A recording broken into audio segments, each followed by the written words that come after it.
right, so wonderful today to welcome Udo Erasmus to the show. I'm really excited to have him on. He's certainly been interviewed by many people, a lot more famous than me, which wouldn't be hard, but really feeling a bit starstruck and really delighted that he's with me today.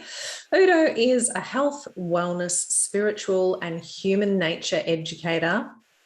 Just the title is fascinating, so I'm sure we're going to get lots and lots of beautiful wisdom today. So Udo, can we just start with a bit of an introduction into you, your origin story, and why it is where you are now?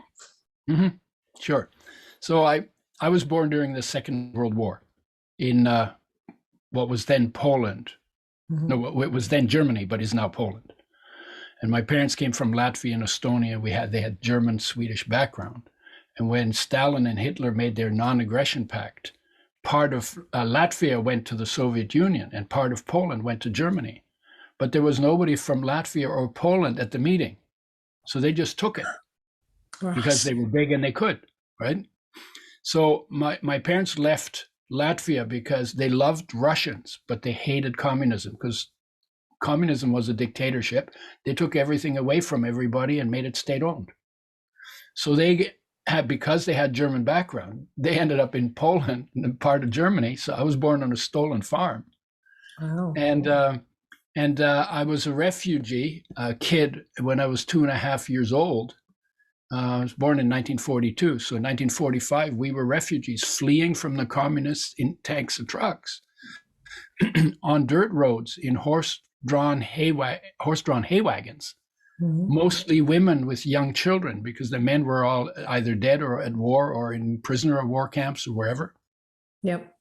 And my mother had 6, and there was no military present on those roads. And the Allies, the good guys, the good guys, they were using us refugees as target practice, shooting us from planes. Oh my goodness. And then it became unsafe to be on the roads. So my mother had 6 kids. They were 6 and under. 2 of them were kids that she took because their parents had perished during the war. Wow. 4 were her own. And she then decided to go through the fields. It was winter, but it was safer in the fields than to be on the road. And so she left 4 kids behind, 2 of her own and the other 2, with a farmer who was supposed to take us to Berlin to relatives. And by the time he got there, they had already flown because everybody was fleeing.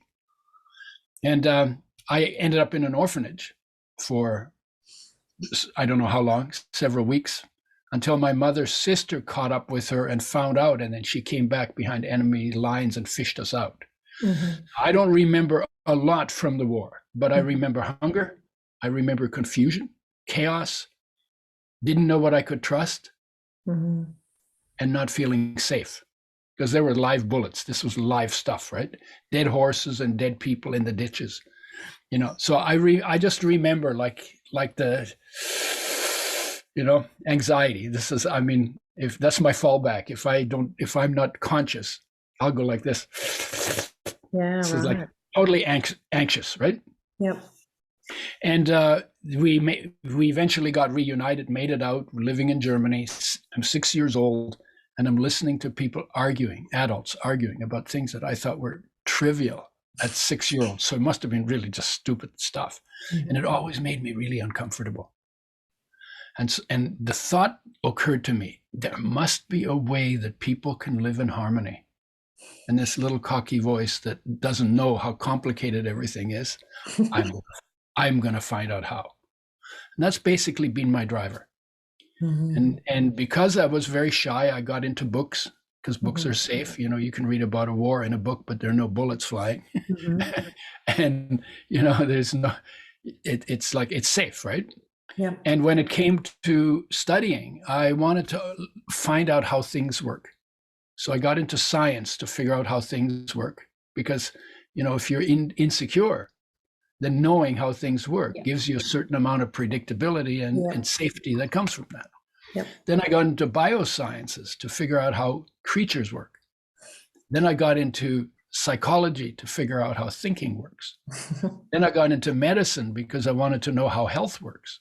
But we only learned about disease. So I only lasted a year and went back into biological sciences because I had recognized at that point that when you study biology, any of the biological sciences, you're actually studying the normal functioning of normal creatures in normal situations, which is almost a definition of health, normal function, right? Yep. And so I got back into biochemistry and genetics, and then there was still something missing, and I left university, and then I got into self-knowledge. Yep. And it turned out that the only thing that I really needed to really know was how do I work. And so that's kind of my background. When I was 30, my marriage broke up. We had 3 kids, marriage broke up. I was really angry. I was really upset. I wanted to kill something, and I had taken a pesticide applicator's license in a gardening job I had. So I took a full-time job as a pesticide sprayer. Because pesticides are only made to kill living things. Yep. Right? So that was a perfect job for me. I wanted to kill something. And I was really careless, and I walked over the lawns. I sprayed barefoot till the skin peeled off the bottom of my feet.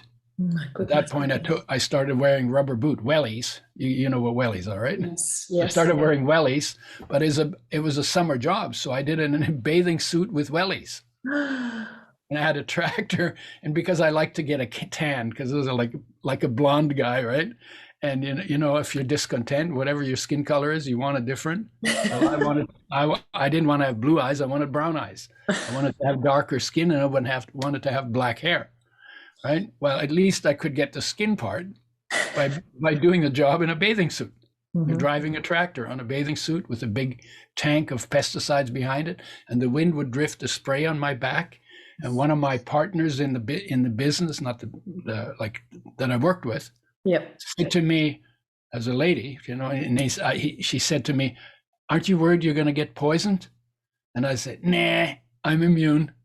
And we call that testosterone poisoning. Happens to a lot of young men until they have their first major disaster. My disaster came 3 years later. I got poisoned by the pesticides I sprayed. Went to the doctor, said, "What do you have for pesticide poisoning?" And she said, real short answer, "Nothing." And that day, the penny really dropped for me. Oh my God, my health is really my responsibility. And I was never like a junk food eater so much, but I never really took responsibility, deliberately took responsibility of my health. And now I had to, right? And so because I had the background in sciences, I went into the research and looked at health and nutrition, disease and nutrition, because I knew the body is made out of food. Of course, it's made out of food, water, air, and solar energy. But I wasn't thinking about that at that point. It was just food. So I studied food, all the different molecules, and ended up getting stuck in studying oils because they were so confusing. That's why the book is called Fats That Heal, Fats That Kill. They're 2 completely opposite stories about fats and health. Right? And the thing that really got me was it said omega-6 is essential. It's an essential fatty acid. It's called linoleic acid. It's been known to be essential since 1929. And essential means that you have to bring it in from outside because you cannot make it from anything else in your body. Yes. And if you don't bring it in, or you don't bring enough in, you cannot stay healthy. Your health will deteriorate. You will get deficiency symptoms. They are degenerative in nature. You're literally falling apart. And the symptoms get worse with time. And if you don't get enough long enough, you die. These are the essential building blocks for body construction, body maintenance, energy production, and so on, right? There's 42 of them. And the good news on the damage that's done by not getting enough is that if before you die, while you're deteriorating, you bring enough of them back into the diet, then all the problems that come from not getting enough are reversed.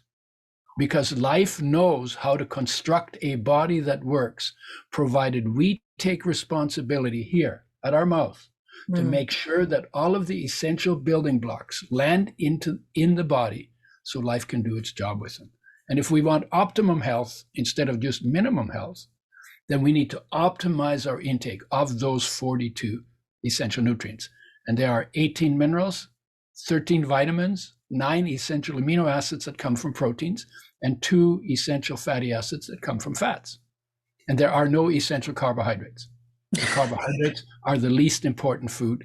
They're okay for energy, but they cause lots of problems if you eat more than you burn. Yep. I call them undeclared fats, because if you don't burn them, you're going to wear them. You force the body to turn them into fat, and then you start to store the fat, right? And that comes mostly from carbohydrates, although there are people who say that comes from eating fats, and it's not true in my experience. Yeah.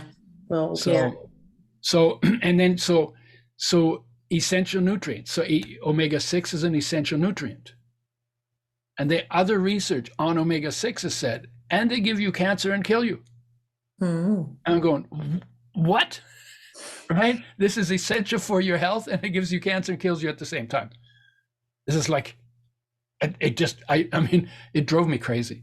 I couldn't compute. And finally, what it did, it drove me to look deeper. And I started looking at how oils are made. And it turns out that oils are the most sensitive of all of our nutrients. They're damaged by light, by oxygen, by heat. They need the most care of any of our nutrients, and we give them the least care. We throw them in the frying pan and turn them into smoke.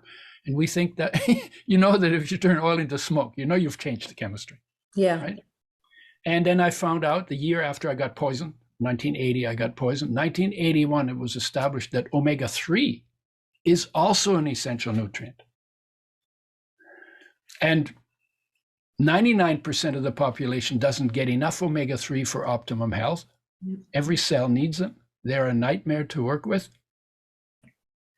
And I came to, and I had learned about the damage done by industrial processing as well as food preparation. And because they're enormously difficult to work with, and because I knew that I couldn't get healthy on damaged oils from my pesticide poisoning, I said, man, we should be making oils with health in mind.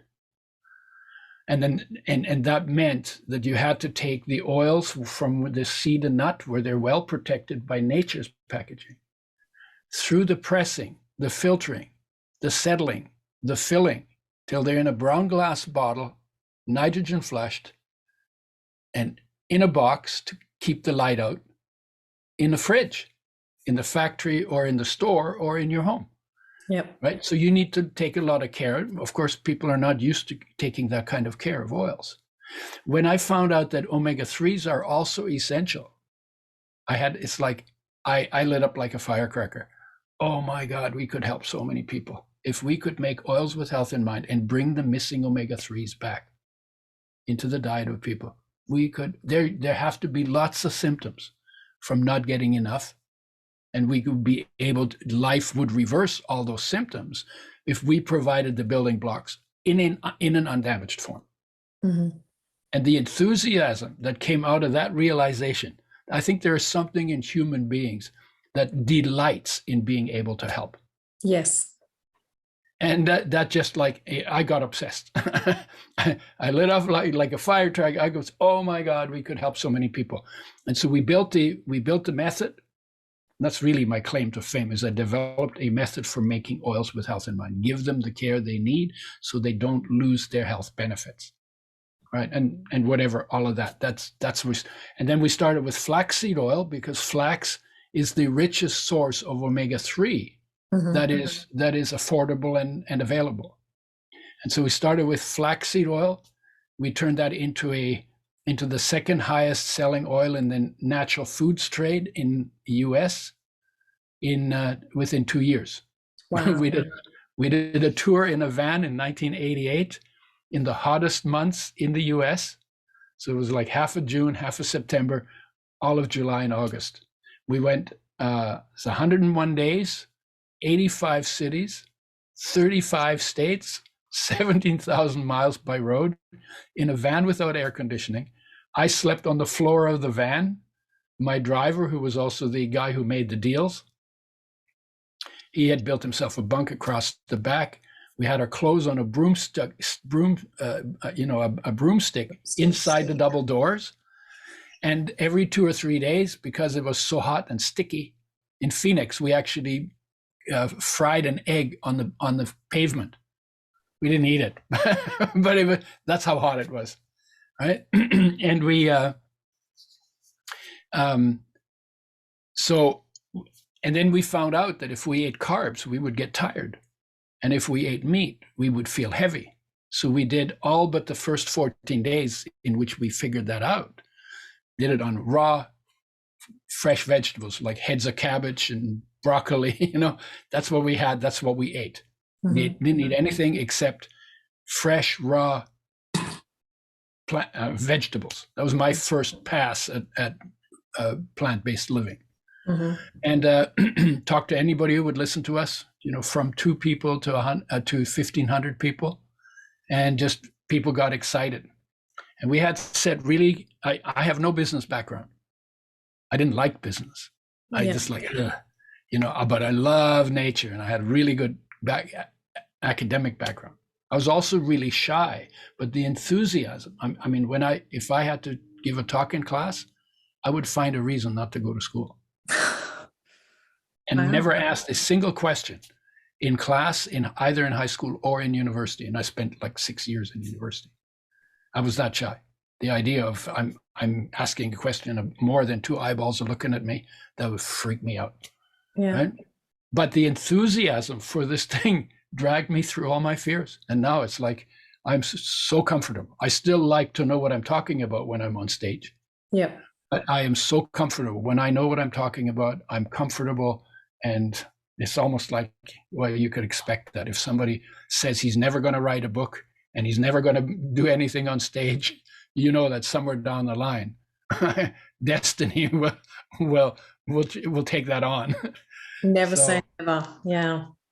Yeah. So that was like, and then I spent 15 years living out of a suitcase on the road, 6 to 9 months every year in about 40 countries, just talking about why oils are important, what omega-3s are, why making them with health in mind is important.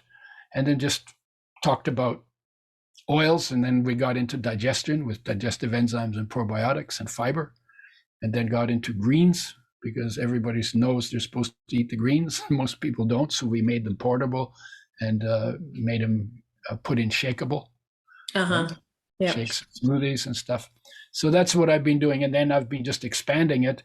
And now it's like anything that has to do with human nature or with nature is what I like to talk about. Mm-hmm.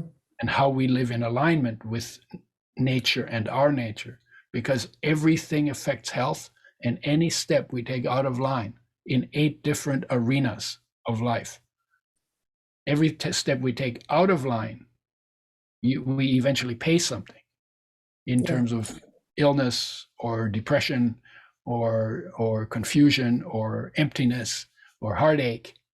And every step we take back in line with it, we get it back. So that's a model I have. We call it the total sexy health, right? Sexy is when you're aligned with all 8 parts of nature and human nature. And anytime you get out of line in any one of them, that will take away some of your sexy. Yep. And so that's the model. So that's kind of like the short summary. I'd definitely like to ask you about that, your 8-step model. But before I do that, a few questions that came up for me along the way of what you've just been saying. First of all, so with the pesticide poisoning, usually now when I'm talking about that with people, it'll be more in terms of, well, you probably don't know this, but that might be something, to consider or to look into or to be tested for.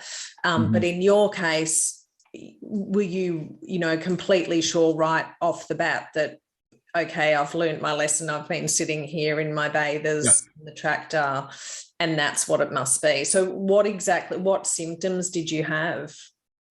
Oh, the symptoms I had was nausea, dizziness, cramps,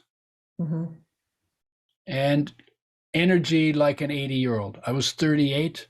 Yeah. And literally, if I walked around a city block, I had to sit down and rest. Right. Okay. And so, I always had lots of energy. I'm 79. I got energy. Right? Yeah, absolutely. Yeah. So that was that. And the other one, just one symptom that was really strange. If I turned my head, it felt like my head turned, but my brain didn't. No, that's not possible. But that's what it felt like. It was a really strange experience.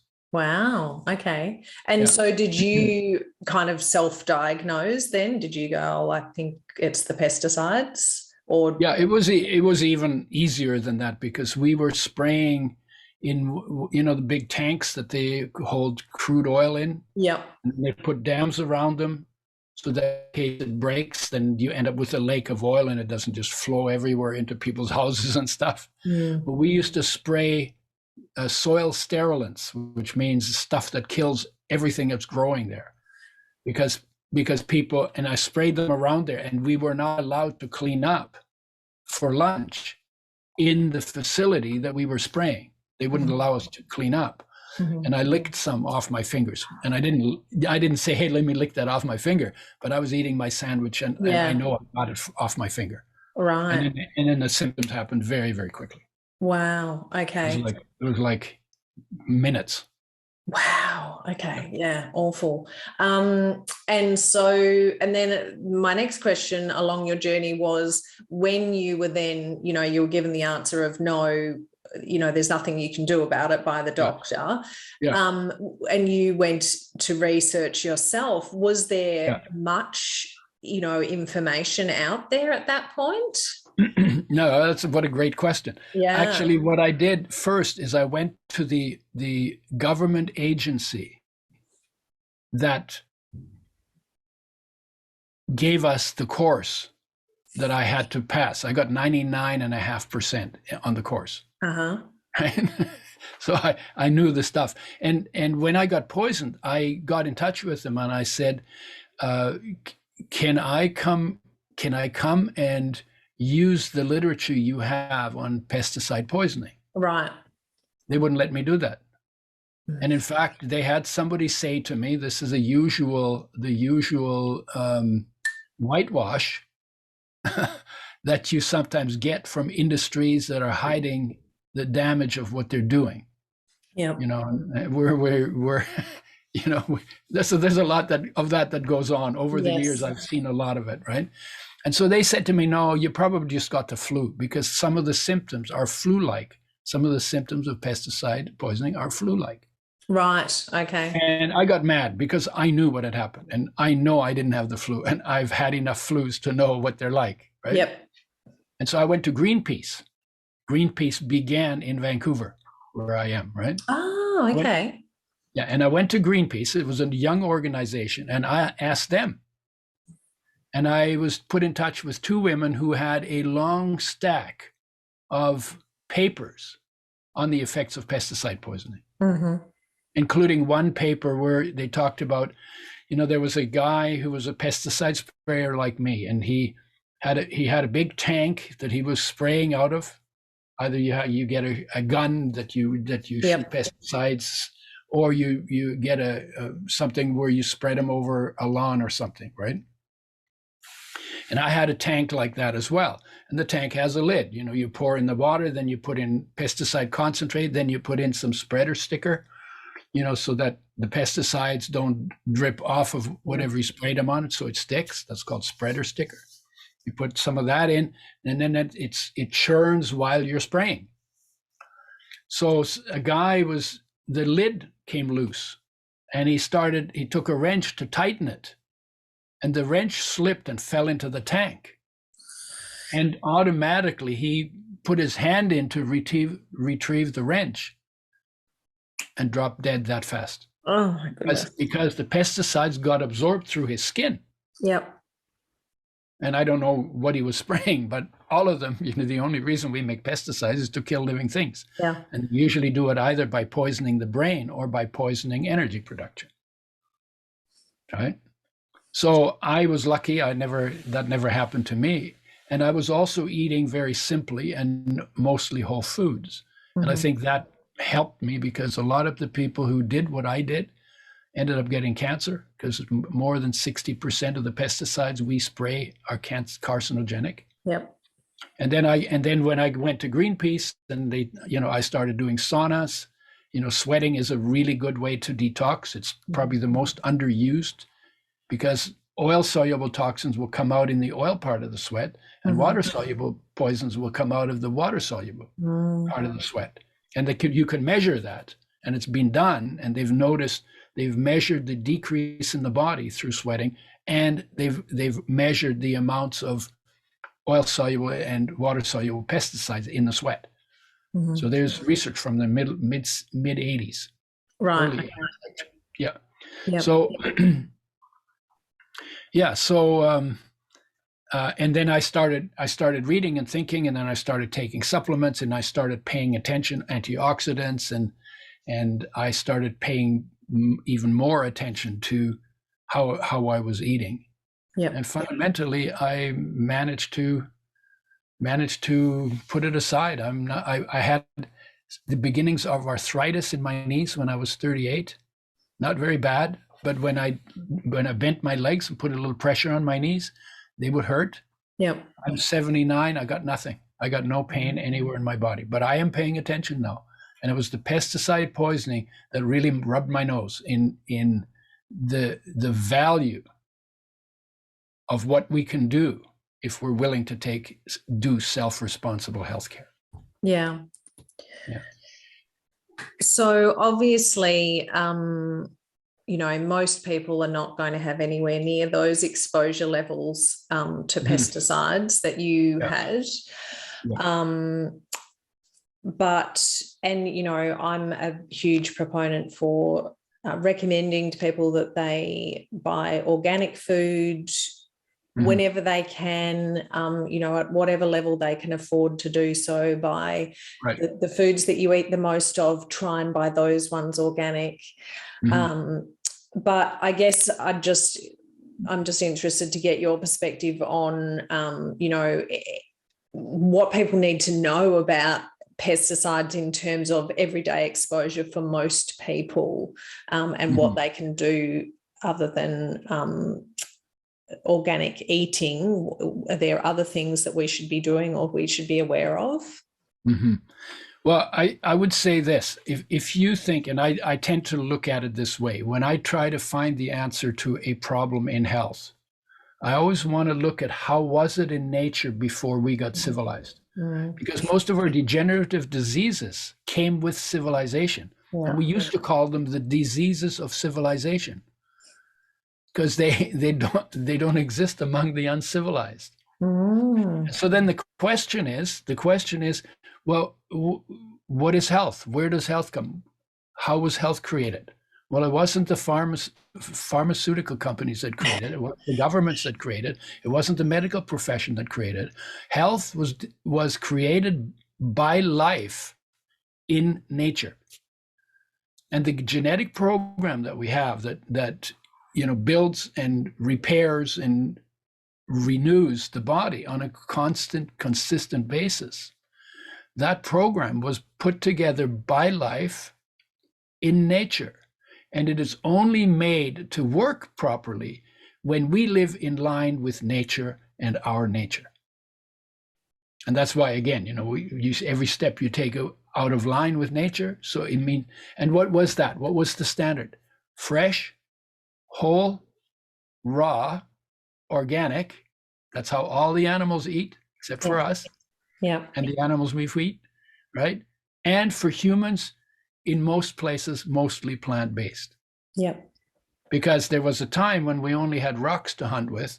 And when we hunted with rocks, when the hunters hunted with rocks, they came home empty-handed most of the time, because, animals run away and fly away and swim away, right? Yeah.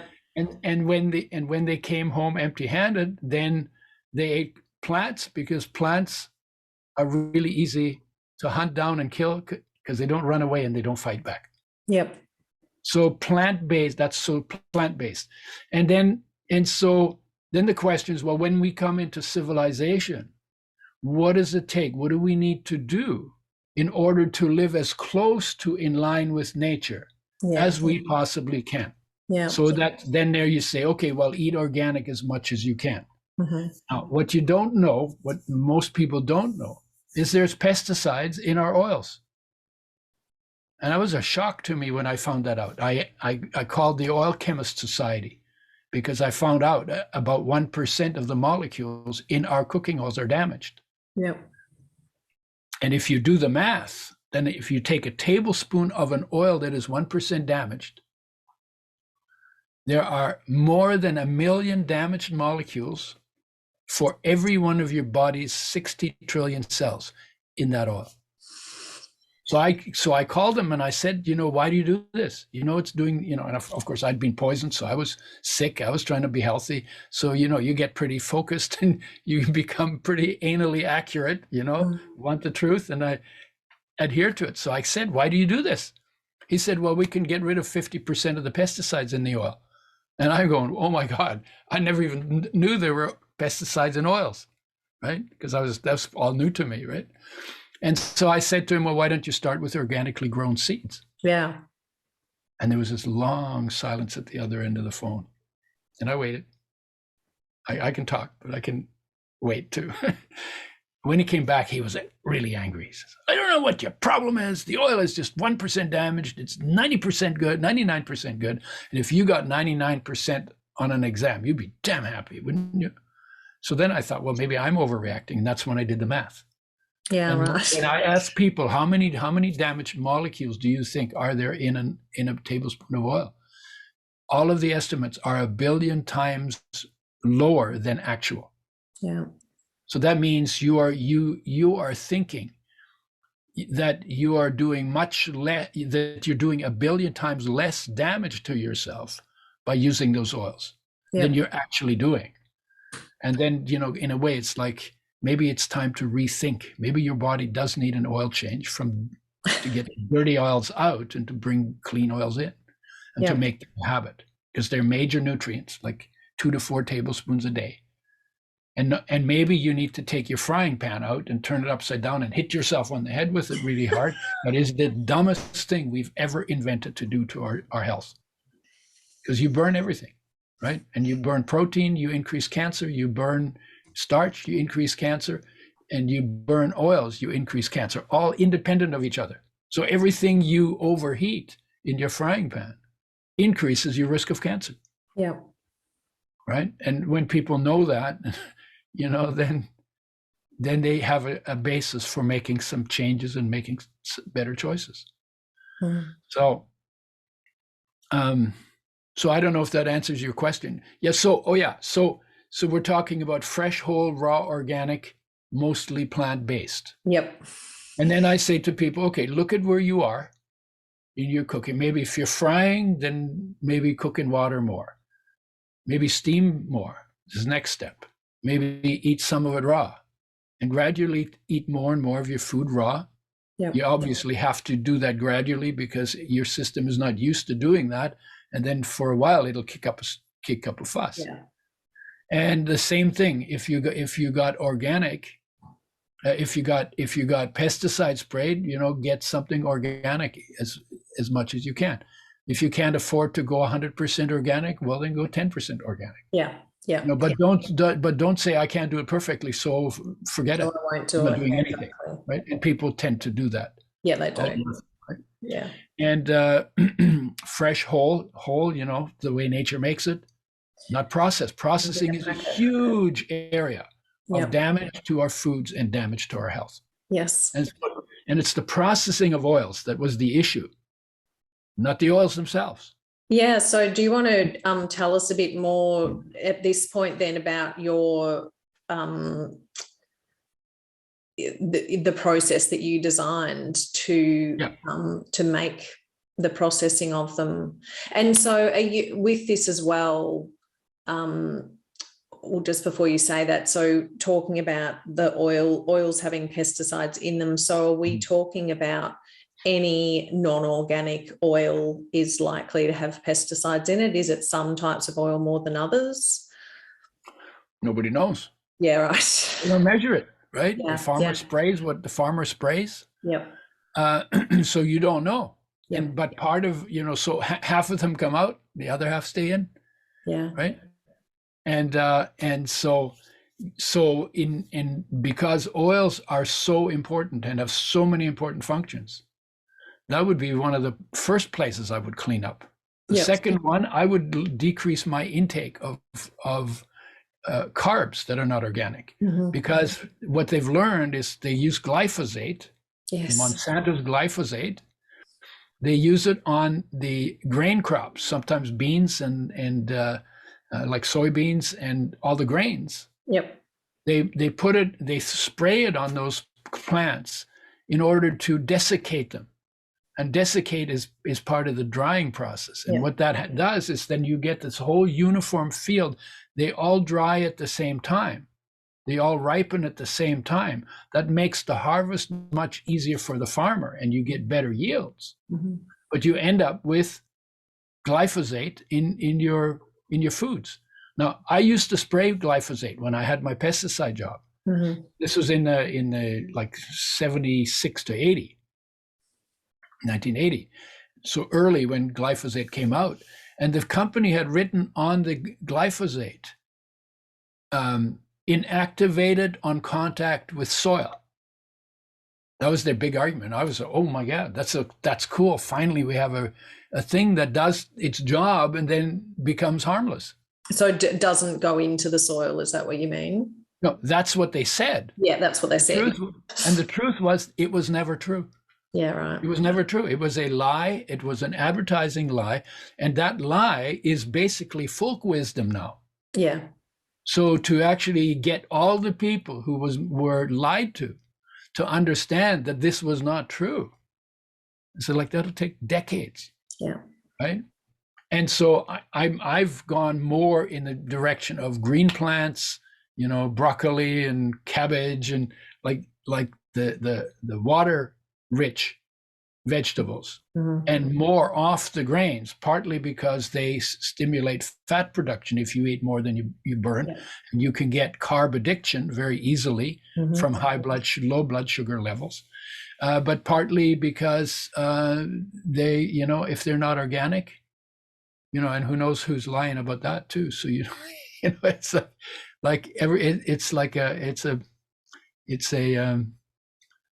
crapshoot, basically, right? Yeah. So you don't know what you're getting, so you need to know your sources. Yes. Or you need to grow it yourself in your backyard garden. Yeah, absolutely. Right? Then if you grow it yourself, then you know what you're doing. Yep. As long as your soil is clean, right? Yeah, yeah. Which is also hard to know a lot of the time. Yeah, but they slowly whatever junk you put on your lawns, slowly that deteriorates. Yeah. And maybe if it ever rains in Australia, then some of it is washed away by the water, right? Yeah. And it all ends up in the ocean, which is why seafood is now the dirtiest meat on the planet. Yeah. Right.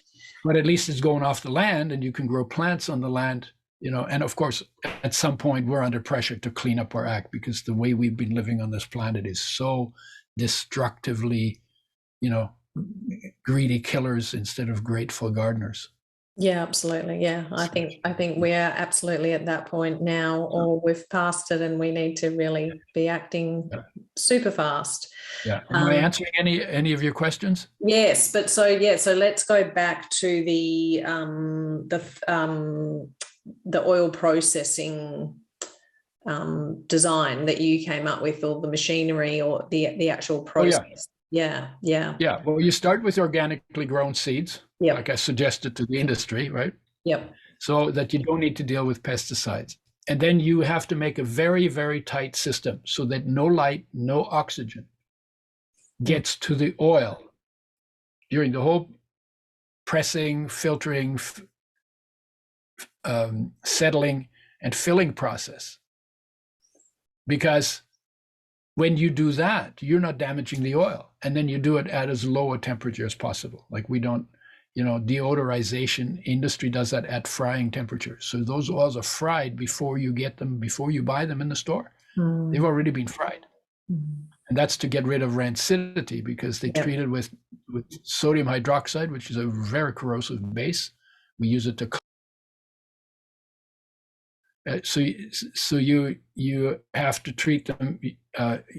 You have to treat them with care, so that you don't have a mess to clean up at the back end because you were careless at the front end. But the industry says, oh well, we can just mess it up and let it sit around and deteriorate, and then we'll just do a chemical feast to clean it up. But in the chemical feast, you're doing damage. You're doing damage to the oil molecules that need to be undamaged, right? And then we put it in glass bottles, because plastic leaches into oil quicker than into water. And when you get plastic in your body, you get a chronic low-grade inflammation, and you increase risk of cancer from plastics in your body as well. Yes. Now we got plastic in our fish. And when you eat the fish, then the plastic from the fish goes through your digestive system and ends up in your body too. And, and then it goes, we put a box around it to cut the light out, because light still goes through brown glass bottles. We use brown glass, not clear glass.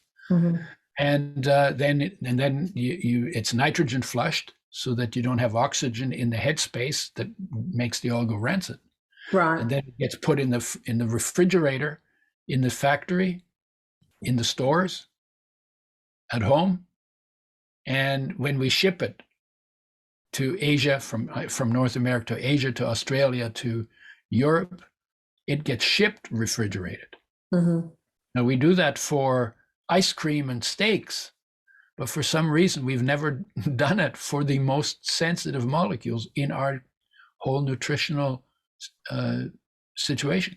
And so we decided to give them the care they need so they retain their health benefits. And then we started getting results, started with flax oil, because that's the richest source of omega-3s. And we started getting results, and people got excited and they told their friends. And that's why it grew into the second highest oil in 2 years. And we were charging 4 times more than what people were used to paying for oils. We told the story, and people tried it, and they saw results.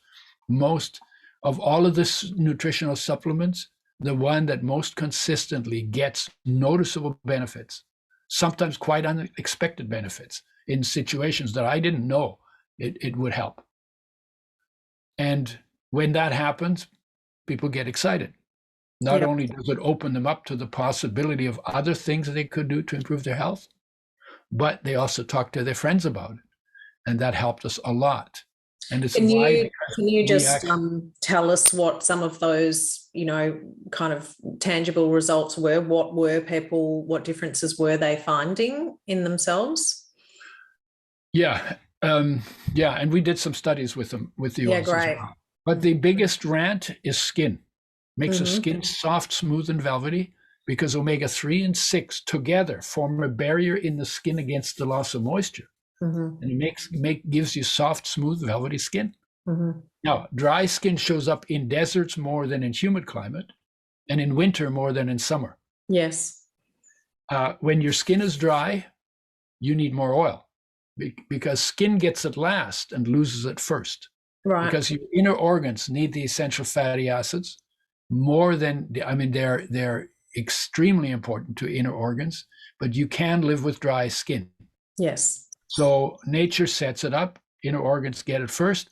If your skin is soft and velvety, you know that you've tanked up and you have enough oil in your body. That's usually about a tablespoon per 50 pounds or 25 kilograms of body weight per day. And the tablespoons we use are 15 milliliters. I think in England, they're 20 milliliters. Yeah. I don't know what they are in Australia. I'm pretty sure I think we have some of both, as we do with most things, some from the UK, some from the US. So that would be 14 grams in a tablespoon, 15 milliliters, 14 grams. Okay. Ballpark. And so I weighed 200 pounds, not quite 180 pounds. I use 4 tablespoons in winter, in summer 2 or 3. You need less in summer. In winter, more of it is burnt for energy to keep you warm. Well, that obviously then won't end up in your skin, because it ends up, it ends up being burnt, right? So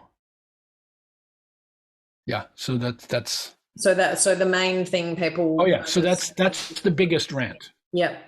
Energy levels. We did a study with athletes, and both in strength and endurance sports, that we measured their performance to exhaustion in their sport.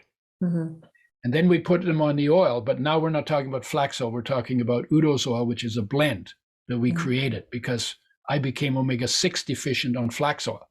Because it's poorly balanced, right? So they took a tablespoon per 50 pounds of body weight per day, mixed in food, and their intake spread out over the course of the day. And within 30 days, on average, they had a 40 to 60% increase in their performance when they did their sport to exhaustion. And there's not a training program on the planet that gets you those kinds of results. So that's a huge one. And that happens. So it happens within 30 days. The skin, sometimes people notice within hours.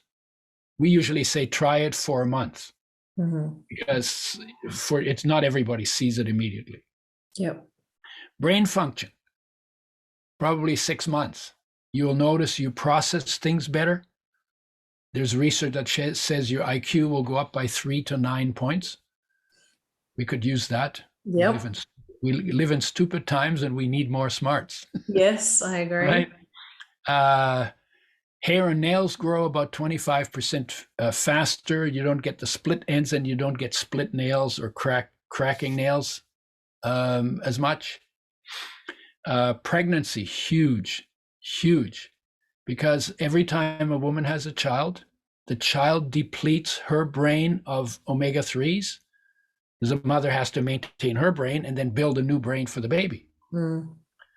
So when most women, like most men, don't get enough, don't get optimum intake.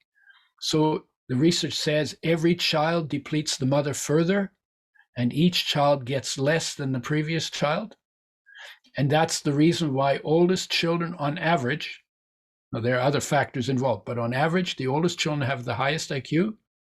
And the IQ goes down with birth order. Right. Wow. Isn't that interesting, right? I'm an oldest child. That's okay. You can say that. Yeah. I'm the youngest of 4, and I'm smarter than the rest of my siblings, but they're not here to defend themselves. So, so I can say that without consequences.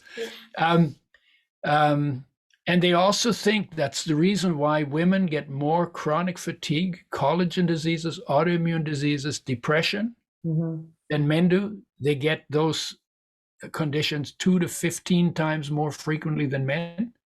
And the depletion of essential fatty acids during pregnancy sets them up for those conditions. Wow. We've worked with animals who, like dogs particularly, litters. They have litters of sometimes 13 pups. They don't have the energy to look after them. When we gave them the oil at a tablespoon per 100 pounds of body weight per day, they sometimes had even bigger litters and had lots of energy afterwards. So the baby brain is an essential fatty acid deficiency symptom. Postpartum depression. They omega-3s elevate mood and lift depression. Good research on that. They keep bones stronger because they inhibit the bone breakdown cells, the osteoclasts, and they don't affect the osteoblasts. So the bone growing cells stay normally active, and the bone breakdown cells slow down. I mean, and last time I looked, there were like 160 conditions where omega-3s helped, which is what you would expect if every cell needs them and hardly anybody gets enough. Right? And that's why it was so exciting. So, oh my God, we could help so many people. And sometimes they dampen the over response of the immune system in autoimmune diseases. Wow. They they are they lower most of the cardiovascular risk factors, like high triglycerides, high cholesterol, sticky platelets, CRP, which is C-reactive protein and inflammatory. They decrease inflammation. The body actually makes very powerful anti-inflammatories out of omega-3 essential fatty acids. Right. And also very powerful antioxidants, and also immune-enhancing molecules, and also mood-enhancing molecules. And there's lots of things that are made from the essential fatty acids in the body. There's research that I saw just recently, the cytokine storm that people have talked about from a modern virus infection, let's say it that way. Yep. Right? Is made from arachidonic acid, which is an omega-6 essential fatty acid derivative. And they increase inflammation, and they have negative effects, which are good for healing sometimes, but when they're chronic, it's not good. And most people get too much omega-6 in their diet, but too little omega-3. Well, the omega-3s block those reactions and inhibit them. And so omega-3s, undamaged, made with health in mind, play a role in not just in the cardiovascular issues, but also the immune function issues and the lung issues of some of the modern viruses, right? And then digestive enzymes take a load off the immune system, because they, when digestion isn't working, then the immune system has to get involved in digestion. Then it's not free to do its other jobs. And probiotics are helpful. And of course, vitamin D is super helpful, because the poor outcomes are very strongly associated with low vitamin D status. Our problem is we don't run around naked in the sun enough. Right? Or we live too far north of the equator, where for one of the seasons, at least, probably two or three of the seasons, we don't get enough sun. And then we live, closed up to our neck, right? Our hands and our face exposed to the sun, but nothing else in our body. And then we live indoors a lot. And so the vitamin D, the sunshine vitamin, requires sunshine. That one is made out of cholesterol, and we're not living in line with nature enough to get them made appropriately. So we should be taking vitamin D. I take 9,000 international units every day, and I have not had a cold for 2 years. I only learned this when this modern craziness began. Right? And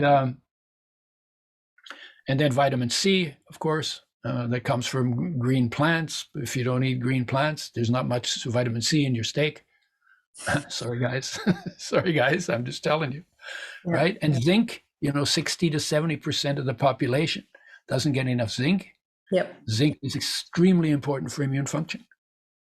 And so it's almost like we've set ourselves up for these situations by living so far out of line with nature, in all the different ways in which we live out of line with nature.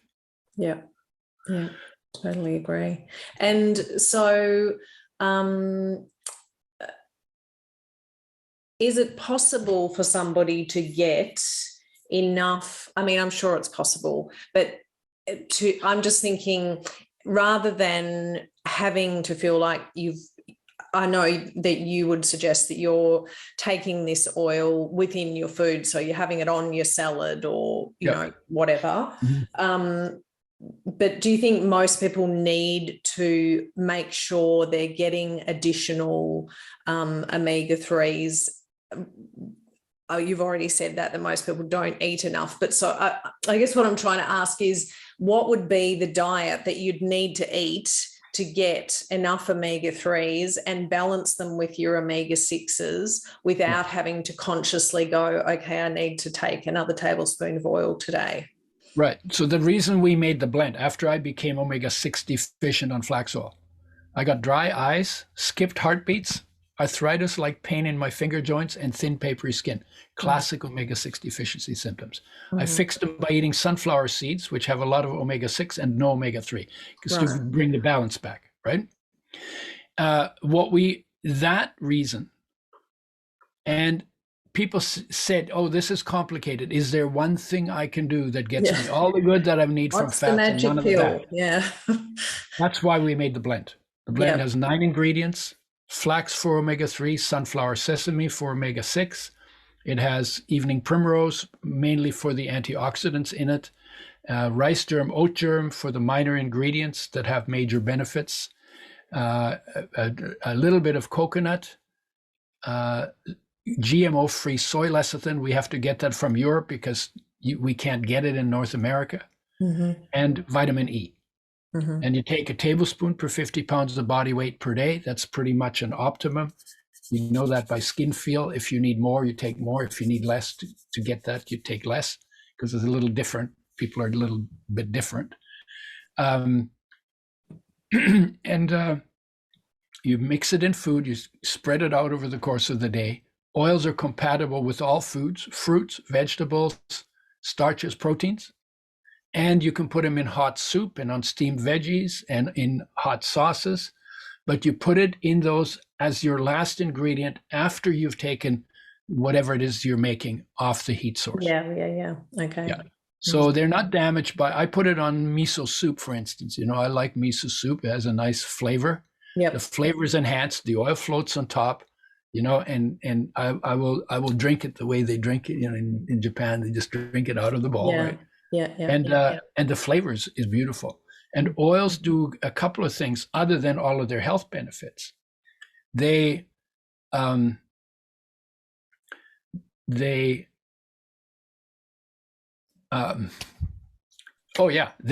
enhance flavors.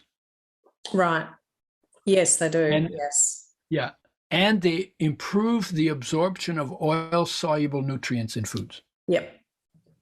And so, for instance, when you eat tomatoes, tomatoes, they say, oh, yeah, most of the lutein in the tomatoes, the lycopene in the tomatoes, just it doesn't get absorbed. Well, yeah, if you're eating the tomato without oil, that's true. So then they say, oh, well, you should cook the tomatoes because then you get more of the lycopene. Well, you know what? You can also blend the tomato with oil, and the lycopene, which is all soluble, is absorbed with the oil into your body, right?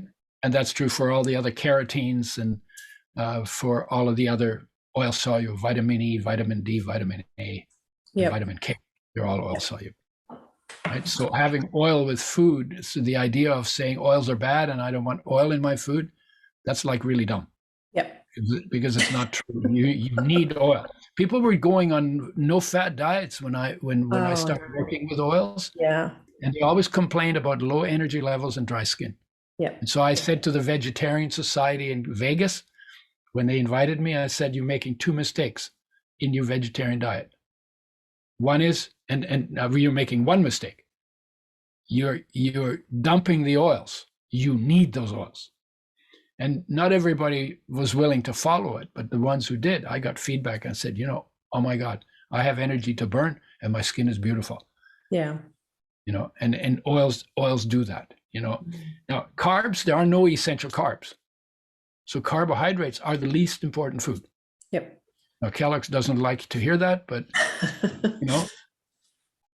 but because there are no essential nutrients in carbohydrates, there's nothing in carbohydrates that you can't get elsewhere. Yeah. But there are 2 essential fatty acids in fats and oils, mainly in oils, that you have to get, that you can only get from oils. So oils are more important than carbs. But in 1979, they made a food pyramid in America, 1980 actually. 1979, the McGovern Report on Nutrition and Health, they said, eat less oil, so they put it on top of the pyramid, eat more carbs, they put them on the bottom. Yeah. And in 20 years, overweight increased from just making that change, because that's what they put out to the public. In the overweight changed from 25 to 60% of the population. And nobody pointed to the carbs when that happened. Yeah. Except I did. And we started the keto diet, but the keto diet works only really well sustainably, only if you make sure that the foundation is omega-3 and omega-6, because that's in the universe of fats and oils. Those are the only two things you have to have. And they're a nightmare to work with, and people don't put them in the keto diets if they're not willing to take the care, because they need care. They're perishable. Yeah. Right. And when you want to have something that you can just keep on a shelf for 20 years, or stick under your bed, and have it sitting there, then you can't use those oils because they need more care than that. Yeah. Then it's like, oh my God, you gotta refrigerate it, or you can't use it for frying, or you can't just do whatever. You can't just leave it somewhere. Like minerals, you can put them on a shelf 20 years, bring them down, same mineral, because they don't deteriorate. Yeah. Oils are like perishable vegetables. They need care. The good ones. Yeah. If it's all saturated fats, they're pretty stable. So most keto diets are rich in saturated fats. They have some monounsaturated fats. Those are also stable. More stable, less stable than saturated, more stable than omega-6, and omega-6 5 times more stable than omega-3. And so when you get to the good stuff, the high energy molecules from oils, omega-3 and 6, some people call them the God molecule because there's so much energy in them. So they're because God is energy, it's a way of talking about it. Those you got to have, and they need care. Yep. Okay. And if you don't get them, you go down. And if you don't give them the care they need, they won't work. So that's our claim to fame, is we took the care that they need to make them unfold their benefits in people's bodies. What's the brand that would be sold, your brand that's sold in Australia? Oh, it's called Udo's Choice. Okay. Udo's Choice Oil Blend. And is it, do you know what the retailers, is it like health food shops, as we would call them? Yeah. Actually, the guy who brought it into Australia invited him in 1998 to a cancer conference. And he had read my book, Fats That Heal, Fats That Kill. He bought 1,200 books, and he invited me in to give a talk. And then he became the distributor for the oil. Right. Okay. Yeah. Yeah. Yeah. His name, Jan Garanci. Okay. But so basically, I mean, people need to be buying an oil that is found, you're buying it in one of these shops and it's refrigerated and it's in a box as well as in a bottle. Yep. I mean, yeah. Yeah, we did all that we did that all in the factory end, right? Yeah. Yeah. Okay. So I know we've already gone over time, but I'm wondering if you could give us a really quick version of your 8-step process. Oh, yeah. Okay. So if you look at nature and human nature, if health comes, if life created health in nature and human nature, then you have to look at these 5 things. 5 of them are human, 3 of them are nature. So if you start from the core of your being, internal awareness, I call that, that's where your peace lives. And that peace is connected to the peace that is the foundation of the entire universe, as well as your own existence. So you need to do a stillness practice, stop doing to get to being. Yeah. Right. So that's the foundation. And I call it perfect peace, or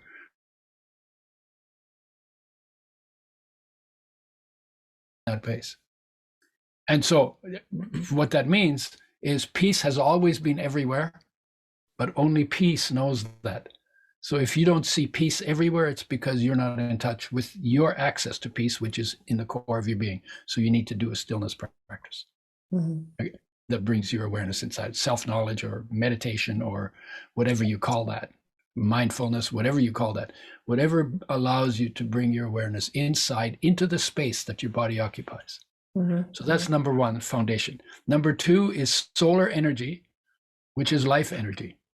Solar energy goes in plants, is stored in bonds between atoms to make molecules. We eat some of those for food. They're broken down. That energy is released. That's the energy that is our life. So we are solar gadgets. Yeah. Body is a solar gadget.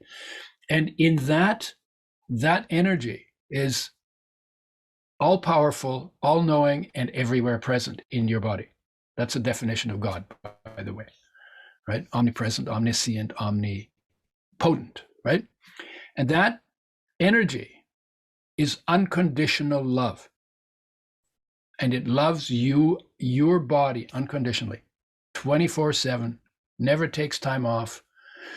Maybe that one, you need to sit still for, and maybe you need to make friends with that, because all your dramas and traumas and everything that's happened and all the things you got victimized by and everything that should have never happened but did,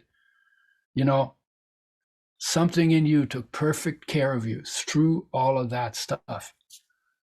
And I didn't figure that out until I was 26. The war ended when I was 3. I was still bitching about it when I was 26. And one day I was sitting there just in the sunshine, and it's like, oh my God, something is taking perfect care of me all through all this stuff. It was like, and I've never said thank you. I've never acknowledged it. I've never tried to get to know it. That was like a big turnaround for me. So you know what? This has been so good to me. I ought to be in awe and gratitude for just the energy of life that comes from the sun, through the plants, through nature, and is my life, right? Yeah. And it's also the master in the body. Life is the master in the body. And life is my personal essence is life.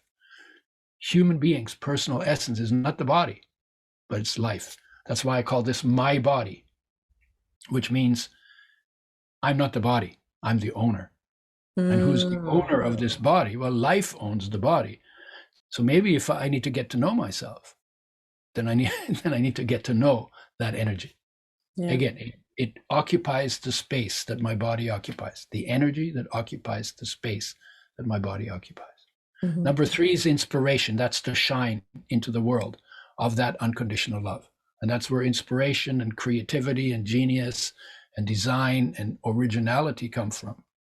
And that's like life's gift to the world through my body. Mm. That's number 3. Number 4 is physical body. And that's about food, fitness, digestion, and detox. Those are the key parts of it.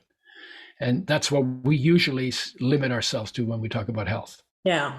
But all of these are part of health. And then number 5 is survival smarts. And that's the protective part of mind. And that's about skills and calmness under fire. The calmness comes from awareness, the skills you learn. Yeah. Whatever the skills are that you need to learn that to preempt the disasters that are likely to occur in the place where you live. Mm-hmm. Right? Could be earthquakes or volcanoes or floods or droughts or or other people, right? Whatever it is, right? That's number 5. So those are the 5 that are part of human nature. Number 6 is social group. Obviously affects your health. And there the issue is, how can you be fully present in your own being and at the same time in cooperation with the needs of the people on the planet? That's your group, right? Number 7 is natural environment. And natural environment is basically mainly respect and gratitude for resources. And then you take what you need and you leave what you don't need, and you share what you can, and you live sustainably, and you have gratitude for the resources and respect for its power. Mm-hmm. Right? And then the number 8 is infinite awareness. Infinite awareness is the extension of internal awareness, because when you go inside into the core of your being and you feel that calmness, that peace, that awareness, and you follow it out, it's not limited to the dimension of your body. You're actually a center of that, and it goes out to infinity. And the big picture of number 8 is basically, here I am I'm a terminal condition. The body is a terminal condition. So here I am living in a understandable, I accepting the fact that my body will check out in an infinite universe. Mm. And to be okay with that, and to not be going around, oh, I'm going to die, I'm going to die, I'm going to die. Yeah, everybody's going to die. Yeah. The body is never life. When the body and life part company, then the true nature of the body shows up. It's just a shell that was cobbled together by life in order to do physical things on a physical plane. And that's okay. But don't think, but if you think you're the body, then you're going to always be full of fear, because you don't know that your life energy is formless and indestructible, and your awareness is formless and indestructible, and you are that too. So when your body checks out, if you've gotten to know those while you're alive, then it's an ecstatic transition when your body checks out, when you check out of your body, right?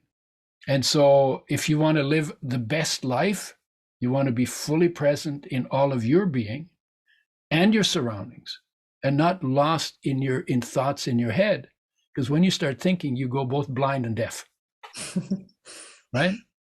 So that's the model, and each one of those has a different nature and a different function. Each one needs a different kind of attention on a regular basis. Each one goes off in a different way, and each one responds to a different kind of intervention. You want to be fully whole and healthy, you got to give each one its due. Yep. Absolutely. That was really beautifully put. Thank you so much for sharing that with us. Really is in alignment with what I say to people as well. So that's why you're my guest, I suppose. I read your stuff. I read your what you have on the web. Yeah. Yeah, I knew. Yeah, good. I think the consciousness part I divided into 3 pieces. Yeah, that's right. Yeah.